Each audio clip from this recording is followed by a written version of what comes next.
अस्सलाम वालेकुम नाजरीन, आज हम पॉलिटिक्स एंड पॉलिटिकल साइंस के अगले नेक्स्ट मौजू पे बात करना चाहते हैं।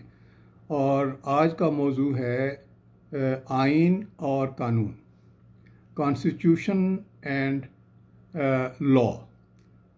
अब ये बात समझने वाली है कि इन दोनों में फ़र्क क्या है और आइन क्या होता है और कानून क्या होता है। तो देखें, एक रियासत है और एक हुकूमत है। पहले इसका बुनियादी जो है वो फ़र्क जो है उसको समझना चाहिए। रियासत, जिसे अंग्रेज़ी में स्टेट कहते हैं, वो मुल्क मिन मिन हैसुल कुल, यानी मुल्क की हैसियत जो है वो क्या है और मुल्क की जियोग्राफ़ी क्या है, मुल्क का निज़ाम कैसा है, मुल्क के ताल्लुकात क्या हैं दूसरे ममालिक के साथ।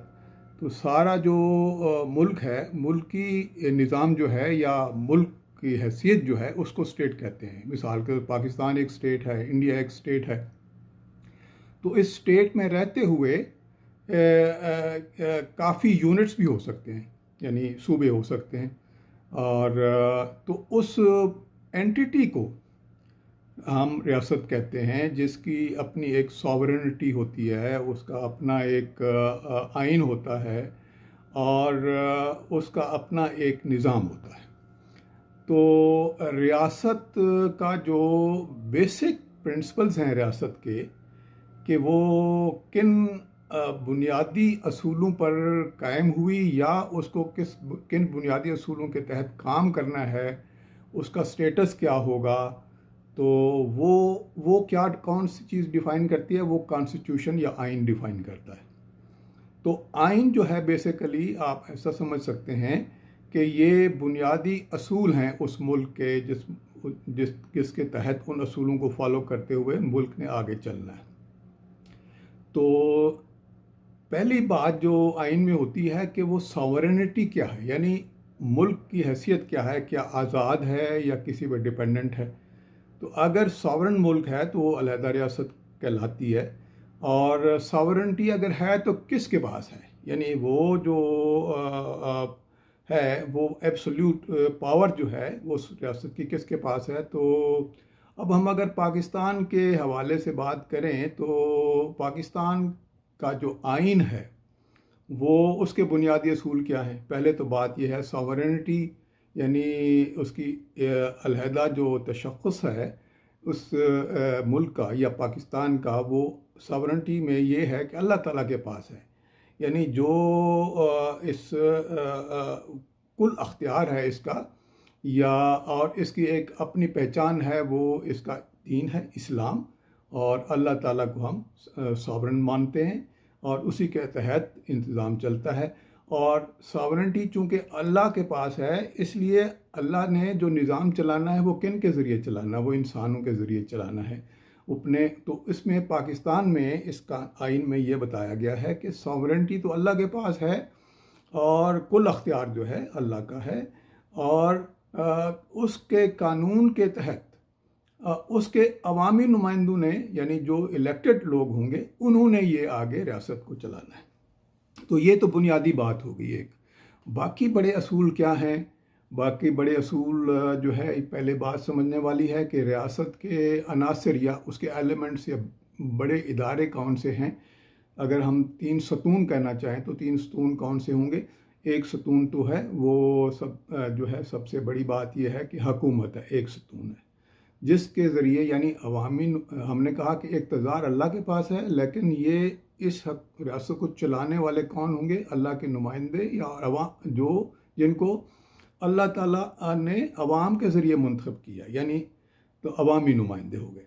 तो अवामी नुमाइंदे ही हुकूमत करेंगे और हुकूमत एक इसका सतून है। दूसरा सतून जो है इसका अदलिया है, यानी अगर कहीं तनाज़ा आ जाए लोगों के ज़ाती मामलात में, समाजी मामलात में, माशी मामलात में, या सूबों के यूनिट्स के मामलात में, आइन के अमल दरामद करने में, तो उसको कौन रिज़ॉल्व करेगा? उसको अदलिया रिज़ॉल्व करेगी। तो दूसरा बड़ा सतून जो है वो अदलिया है।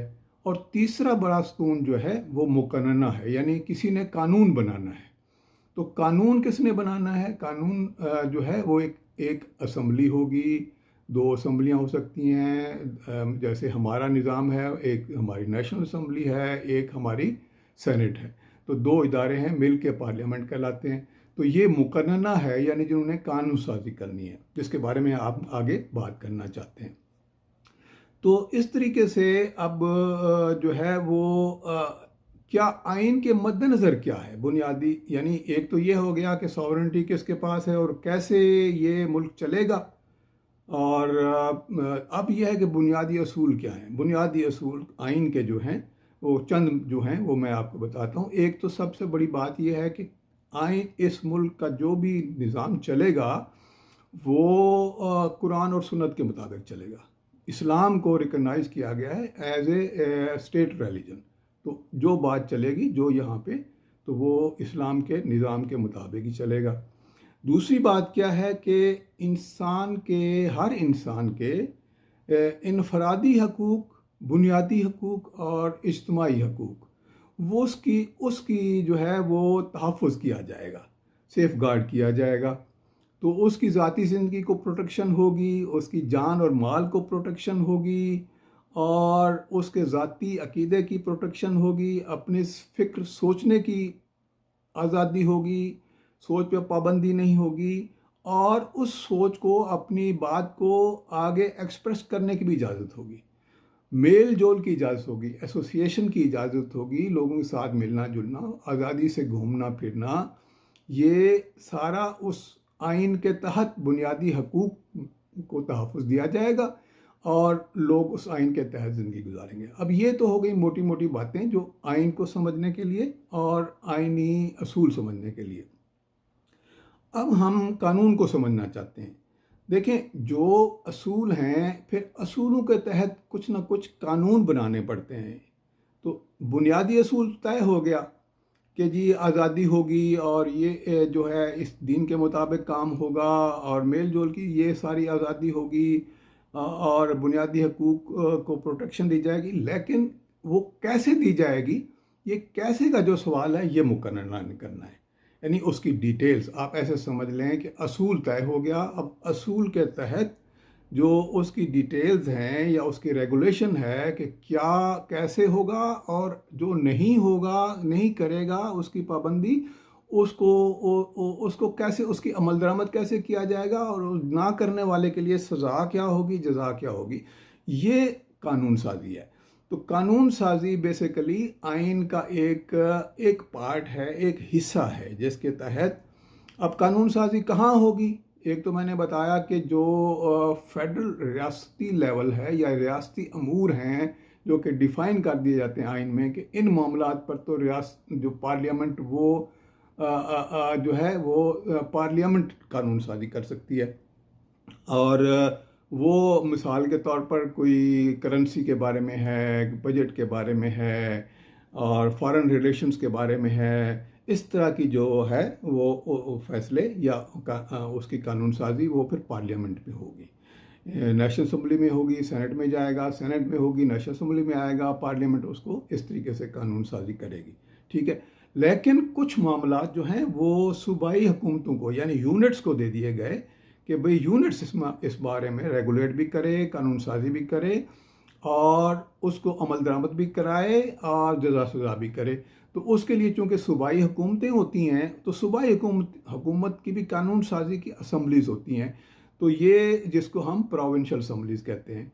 तो प्रोविंशियल असम्बलीज़ उस सूबे के मुतलका उस चार्टर के मुताबिक जो आइन ने प्रोवाइड किया होता है कि इन बातों के बारे में जो कानून साजी है वो सूबों ने करनी है, तो वो सूबे उसके बारे में कानून साजी करते हैं। गोया कानून साजी रेगुलेट करने के लिए, ह्यूमन कंडक्ट को रिलेट करने के लिए एक तरीका है, और उसकी जज़ा सज़ा का तयन करता है जो सूबे एक ख़ास हद तक कर सकते हैं, और वफाक जो है वो एक हद तक कर सकता है। तो अब जो उसमें बेसिक बात समझने वाली ये है कि आइन में तरमीम जो है वो एक ख़ास तनासब से होती है, सिंपल मेजॉरिटी से नहीं हो सकती। तो उसमें ज़्यादा लोगों की सारी जो है असम्बलीज़ का और सूबाई और नेशनल असम्बलीज़ का इसमें कंसेंसस लिया जाता है, और उसके बाद आइन में कोई, क्योंकि बेसिक प्रिंसिपल ही आपने बदलना है, तो वो प्रिंसिपल जो है वो एक सिंपल मेजॉरिटी नहीं से नहीं हो सकते, लेकिन जो कानून साजी है वो सिंपल मेजॉरिटी से हो सकती है। ये तो असूल है, यानी बुनियादी असूलों को चेंज करना इतना आसान नहीं है। जबकि कानून साजी, अब कानून साजी क्या है? कानून साजी देखें, या तो नया कानून, कोई वक्त की हालात जो हैं बदल गए हैं तो उसमें नया कानून बनाना पड़ेगा, तो नया कानून बना सकते हैं। ज़्यादा काम जो है कानून साज असम्बली का या प्रोविंशियल और फेडरल पार्लियामेंट का, वो होता है कि आप देखिए कि कहाँ कहाँ कानून में सुकम है, कहाँ उसकी अपडेट करने की ज़रूरत है, उसमें क्या तब्दीली की ज़रूरत है, किस तरीके से इसको आज के हालात के मुताबिक पहले से मौजूद कानून को किस तरह हमने बदलना है या उसमें हम तरमीम करनी है। लेकिन अगर किसी नए कानून की ज़रूरत हो तो वो भी कानून साजी करनी पड़ती है। तो समझने वाली बात यह है, और साथ में ये है कि लोगों के जान और माल के लिए जो असूल तय किया गया है हिफाजत के लिए, उसको भी इंश्योर करना होता है कानून साजी के ज़रिए। सहूलियात प्रोवाइड करनी होती हैं, लोगों को दिक्कत दूर करनी होती है, ये सारी कानून साजी का मामला है। अब बदकिस्मती से जो बात मैं आपसे शेयर करना चाहता हूँ वो ये है कि कॉन्सेप्ट हमारा, परसेप्शन गलत है। परसेप्शन ये है कि एमएनएज हूँ जो कि पार्लियामेंट के मेंबर होते हैं, सेनेटर्स हूँ जो कि सेनेट के मेंबर होते हैं, और जो सूबाई असम्बली के मेंबर होते हैं, एमपीएज होते हैं, एक जनरल परसेप्शन ये है, चाहे उनका हो चाहे अवाम का हो, कि इनका काम जाके इदारों में हुकूमत, यानी जो हुकूमती इदारे हैं उनमें जाके उनको गाइड करना या उनसे बातचीत करके अपने काम करवाना है। पुलिस और रेवेन्यू के साथ या इस तरह के इदारों के साथ जाके बातचीत करना और लोगों वो उनसे जो है वो मामलात को करना। बल्कि मैं ये कहना चाह रहा हूँ कि हमें समझना चाहिए, और इसी तरह एमपीएस एमएनएस को और पार्लियामेंटेरियंस को समझना चाहिए कि बुनियादी मकसद कानून साजी है। देखें, ये लेजिस्लेटिव असम्बलीज हैं, चाहे प्रोविंशियल हो, चाहे नेशनल असम्बली हो, चाहे सेनेट हो, तो ज़रूरत इस बात की है कि जो है वो इसमें इलेक्टेड रिप्रेजेंटेटिव्स वो काम करें जिसके लिए उनको इलेक्ट किया गया है। ये सानवी मकसद है कि आप लोगों की मदद के लिए इदारों से रब्ता करें और वहाँ से उनके मसाइल को हल करें, लेकिन बुनियादी काम यह है कि कानून को देखें कि कानून कहाँ बदलने वाला है, कौन सा नया कानून बनाने वाला है। तो मैं उम्मीद करता हूँ कि हम इस बात को समझ पाएंगे और इससे मुल्क और अपनी रियासत की खिदमत करने की हम अपने अंदर जज्बा पैदा करेंगे। अस्सलाम वालेकुम।